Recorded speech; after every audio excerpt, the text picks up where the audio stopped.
and welcome. It's Barbara from Vienna, Austria, and today we're going to be making a few tags because that's what I've been doing the past few days, and I thought maybe I'll make some more with you together. So these are 4 that I have just made now, and they're all pocket tags, which I think is a lot of fun. The more interactive, the better, I think. And so I'm just showing you the ones I've just made. They're all quite similar. So what we're going to do today is we're going to be making 3 different tags, all with pockets. They're all going to be similar yet very different. So I hope you enjoy this and will find some inspiration for your own journals. In the end, we're going to add one of the 3 tags that I make in this episode into my current junk journal, and then I will be journaling as well. So let's put these away and start working on our first tag. Now the base for my tags is always this beige marbled cardstock that I did not buy. I stole this from my previous work. They were scraps. So I can't tell you where to buy this, but it is 200 GSM, so it has a good weight to it. And I don't measure my tags, but I know I always get asked what measurements the things are that I make. So I can tell you very, very roughly, they are usually around 6 inches tall by 3 inches wide. But as I said, I do not measure, and they're not all the same size. They vary, which is totally fine. I don't need everything to be the same because I'm not mass producing. This is just for my journal. And the important thing to do is then when you make your pocket to just plan to have it a little bit wider than the actual width of the tag, because we're going to be making some flaps. So roughly my flaps I think are about a 1/4 inch wide. So I just scored them on this scoreboard, but you totally do not need a scoreboard for this. If you have one, it does make it easier. But you can just make these folds without a scoreboard. And now, as you saw, I just cut all the corners off just to make it easier with the folding and to prevent any extra bulk. And now I'm going to just bend those down. So this is a shape for the first tag. It's the same as you've just seen in the previous tags I've made. I kind of like this kind of slanted pocket. So now we're going to start decorating the tag with just some scrap papers. So I always use rectangular shapes because that's just what looks best to me, and I'm just taking various scraps of neutral colors. So as you can see, these are different kind of book pages and music paper, and this is from some, what is it called? Like some patterns, some clothes patterns. And I'm just cutting off any excess from the back. And now I'm doing the same thing with the pocket. Here, of course, there's going to be more excess to cut off because of the strange shape. And I'm using similar pages or papers as in the tag base to make everything look cohesive.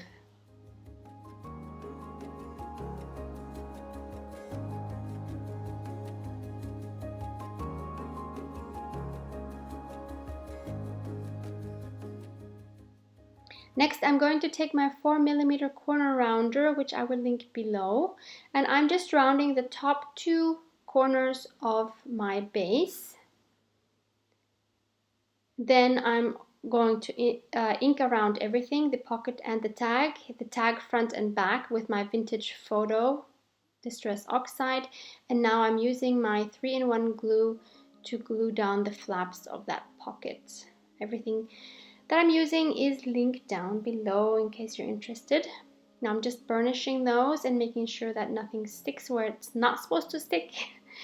Okay, so basically the shape is now finished. So now I wanted to add a hole on the top, and I'm going to use my hole reinforcements, and I'm showing you again the technique of making these brown because that is such a wonderful thing to do. So I'm taking my same distress oxide and I'm just rubbing over it with my sponge, and there you go. Beautiful, beautiful hole reinforcements. I think they really make such a difference on any tag. And I do put them in the front and the back. So next we're going to cut a tag for the pocket, and again I'm not measuring, I'm just checking that it's a little bit more narrow than the pocket and that it doesn't cover my hole on the top.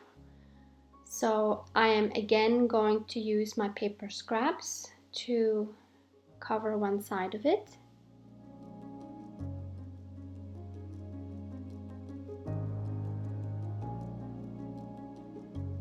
Again, using similar papers because I do want everything to be cohesive.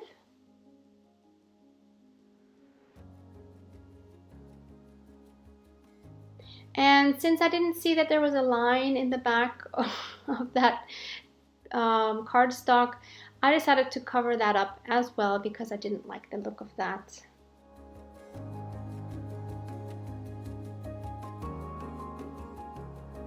Usually I really wouldn't think it's necessary to cover both sides, especially if you maybe want some journaling space on the other side, then you don't need to do that.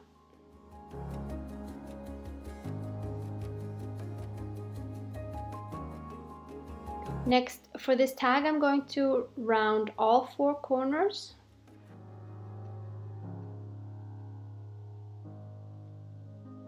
And if you don't have a corner rounder, just don't do it. It's totally fine not having round corners. Okay, just making sure it fits in there, and I think it looks really good. Next, I'm going to use this butterfly stamp, which I'm not able to link below because I got this second hand, so I didn't pay this 12 euro price you see there. I paid a lot less. And I'm using my Memento Espresso ink, which is linked below, to just make a half wing. It's not a half wing, it's actually one of 2 wings. So I put one on the pocket, then I'm going to put one on the tag base, and I think that looks really good. But that works with other stamps too. I think it's really cool to have half images, even if it's not a butterfly. There's a lot of images that work as a half image. So yeah, I made another one on the tag, making sure that they're not all on the same side. And now I have these printouts. I've showed these in a previous video. I have downloaded these images from the Biodiversity Heritage site, which I will link below, and I will also this time put down some instructions of how you can download these pictures for free, and they are not copyrighted. And what I just did is I just put several on one page with my Affinity Photo software, and then printed them out. So yeah, you can see I chose this one for the base, and there's this one that I put on the tag itself. And now I also wanted to add a smaller one on the little pocket, so I'm choosing one from there as well. I'm going to use that one. And after I cut it out, I then just added that to the pocket. And I wanted to add a word as well, so I am taking my Tim Holtz Ideology Big Chat word stickers. I will link those down below as well, and they have white and black ones. So this time I'm choosing a black one, and I'm just going to choose the one that says free. And as is, I'm just going to stick that down if I can find the right place for it. Okay, so that's where I put it. And that is our first tag. So number 1 is done. Number 2 has a very similar concept. All 3 of them do. So again, I am just cutting my base shape. This one actually turned out to be a little bit wider.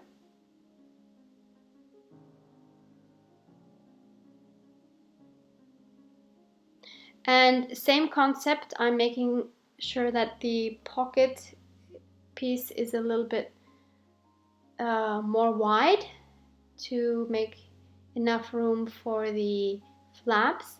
But this time I'm not slanting it. This time I'll just have a straight pocket, but I will put an indent there with my envelope punch board later. First I am just folding all my flaps down, making sure it fits nicely on the tag. I always like to make it a little bit smaller than the tag. And then I'm going to use my beautiful, beautiful Japanese paper from my bento box from the Sora Ahsan company. I will link their I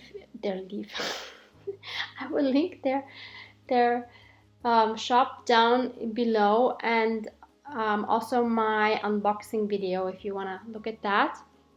In the meantime, you can enjoy looking at these gorgeous papers again.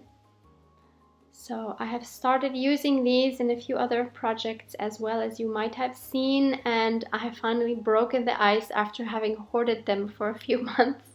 So now I'm actually enjoying, really enjoying using these, and like the spell is broken of hoarding them. I feel good about using them. So what I'm doing here is I am trying to pick out some pieces that I'm going to use as a base for my background for the next tag. So the next tag will be a Japanese paper themed one. And yeah, I don't think that they are currently able to deliver any of these boxes at the moment, but hopefully soon they will be available again. They are not cheap, but they are worth every cent. Look at this gorgeous paper. A lot of these are hand stamped. Just amazing. This is a sticker sheet that I will be using. It's from Frau Bieber. I will link her below as well. She has beautiful things. Look at these gorgeous papers. Oh, jeez.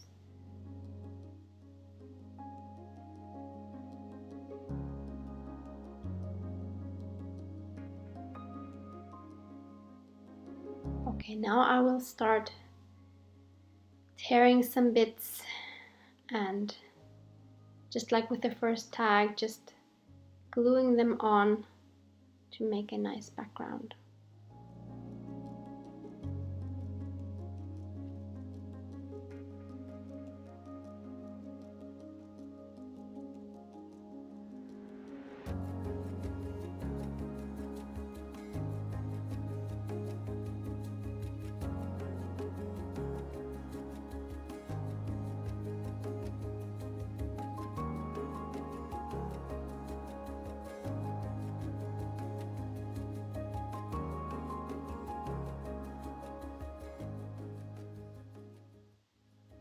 Once everything was covered, I'm going to do the same thing with the pocket, just making sure that everything is covered nicely.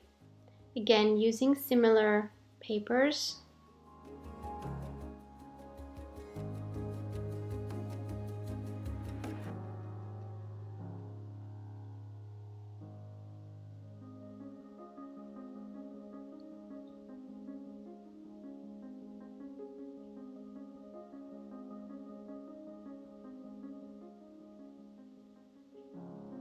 Okay, that's done too. And now I am taking my envelope punch board, because it has this great, I don't know how you call this, indentation. If you don't have that, then you could either kind of manually maybe do that, or you don't have to do it at all. You can just make a straight pocket. But I will link the punch board down below as well. So I have again rounded the corners just of the top two corners of this tag. And I'm going to ink all around pocket and tag front and back, and glue down the flaps with my 3-in-1 glue.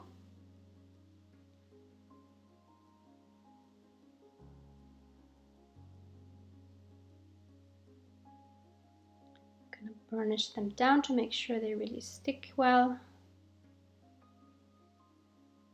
And again, going to punch a hole on the top and put some inked reinforcement in the front and the back.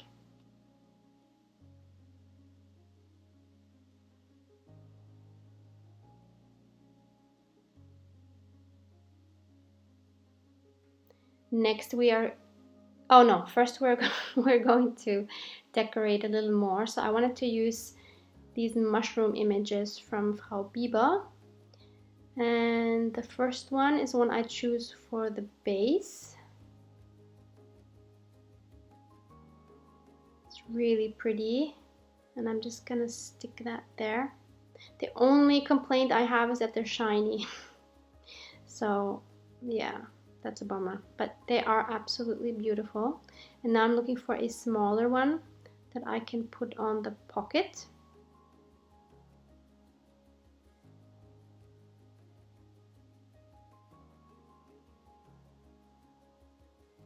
And now we're going to make the card or the tag for the pocket. Again, I'm not measuring, I'm just checking how wide it needs to be and how tall. And I'm again going to use the same papers to cover it.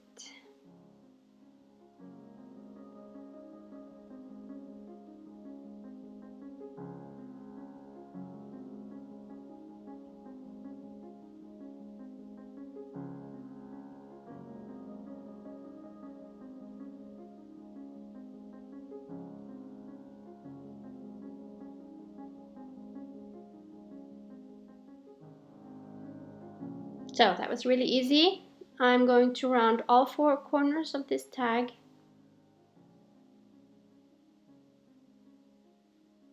And of course I'm inking front and back. I think it's so cute. These papers are just amazing. You could journal on the back if you wanted to. I was thinking about adding another sticker to that, but I did not quite like that because I already, there you have the website. Yeah, I thought it would kind of take away from the beautiful flower that was already on there, so I didn't want to do that. And now what I'm looking for is, I thought we would add some more things in the pocket because there are so many beautiful labels and such added in this box that I thought maybe I'll just include some for fun, because these pockets definitely have room for more than just one tag, and I think that looks really cute. And so now I'm also going to add some of my Avril yarn. I will hopefully be able to link the store where I got mine. Some of this was gifted to me, some of this I bought. I did get it from an Etsy shop, so I will do my best to link that. Look, I'm choosing this beautiful, beautiful Avril yarn, and I'm going to tie a bow. What I do notice with these is because they have kind of like a silky feeling to them. If you make a bow or a knot, it doesn't really stay on its own. So what I do is I just put a drop of liquid glue on the knot, and then it doesn't open.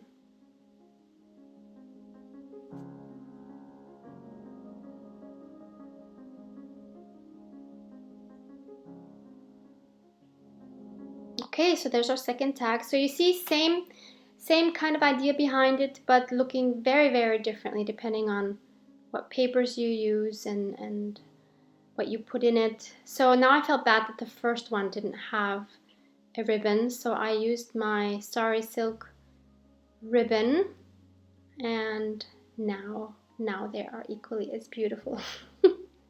The Sari Silk, the one that you saw here is no longer available, but I will link another Etsy shop where I've bought some other Sari Silk ribbon from Etsy.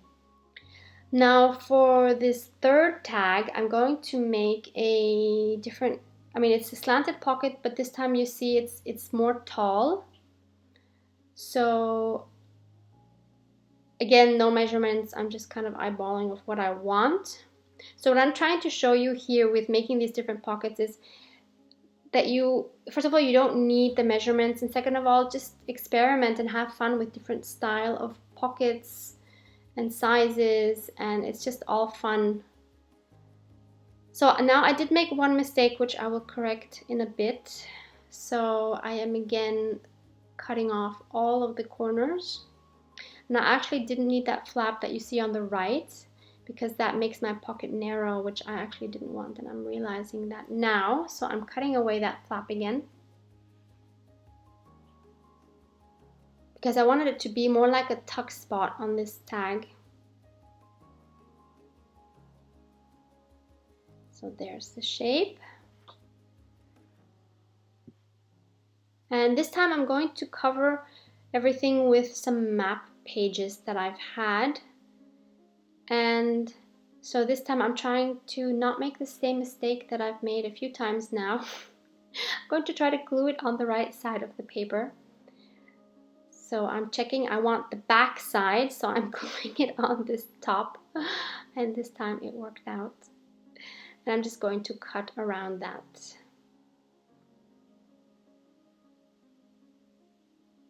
So that's the base of the tag, very simple. Of course, you can also just use a book page or a music book page to do this. Instead of using scraps, you just use one piece and it will just be just as beautiful. I'm doing the same thing with the pocket. Now I have my two pieces there. I am again rounding just the two top corners of the base. And I am again inking all the edges up. And now I'm going to glue it down. Again, making the hole using my brown hole reinforcements. You see, they go on practically every tag. If you want different colors, then you use different ink on them. The only thing, I've mentioned this before, the only thing is you need hole reinforcements that are not glossy. They have to be matte. Alright, so now it's time for the tag. I already had a scrap, so I just needed to measure the height. So that works very well. And I'm again using the map paper to cover it. There we go. I'm going to round all four corners again. Ink all the edges, front and back. I love how coherent everything looks here. I don't know why this is the first time I've used my map paper. And these two cuties I have received in a Happy Mail quite a while ago. And I've been hoarding them, and I think this is the perfect tag to use them.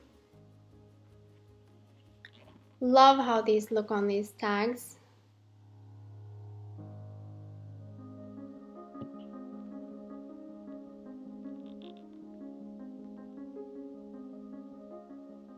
And I'm adding the word vintage that I have typed and printed on coffee dyed paper.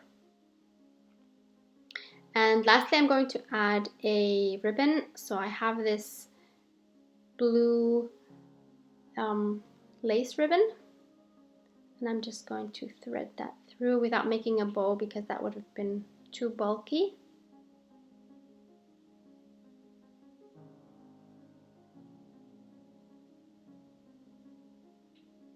And there's our little tag topper. Really love how this one turned out. So there's all three tags, all very different, very easy, very fun to do. So I do hope you give this a try. Maybe you can come up with some more versions. Now I'm taking my junk journal and choosing a smaller page for this to go on. And this on the left is what I decide to do. And I'm going to glue this down just on three sides, so that I have a pocket on the left side to put in another card, which will be a journaling card, which I'm going to make. And I'm having it stick out from the page a little bit. Since that was a smaller page, I thought that was cute if it would stick out. And so now I'm using the same cardstock to make a journaling card. And I'm using the same map paper to do the same thing as we've done with the cards previously. And now I'm using my clickable alpha set stamps, which are also linked below. And you can also get them at Michael's. And I'm using my espresso truffle memento ink, which are also linked below. And I'm writing the words food fatigue on here as a title, which will go on the front of my card. And I will write about food fatigue on the back. And you will see that you'll see me writing, and then you'll see me having another tag all of a sudden, or another card. It's because, again, I ran out of space. So that happens to me a lot. So then I had to make another card, which was a little bit bigger. So now I just wanted to read you, I came up with my own definition of food fatigue. Food fatigue is a real word, and or a real thing, and it does have the, let's say, the official definition of the tiredness you feel after eating certain foods. But I came up with my own definition because a few days ago I was so frustrated in the morning, and I was in the subway, and I just came up with this definition, and I felt very strongly about it, and I wanted to write it down. So that's why I wanted to have this in my journal. So my own definition is food fatigue: being tired of thinking and dealing with anything food related. Being tired of thinking about what to eat, when to eat, and how much to eat. Being tired of researching what is the healthiest way to eat.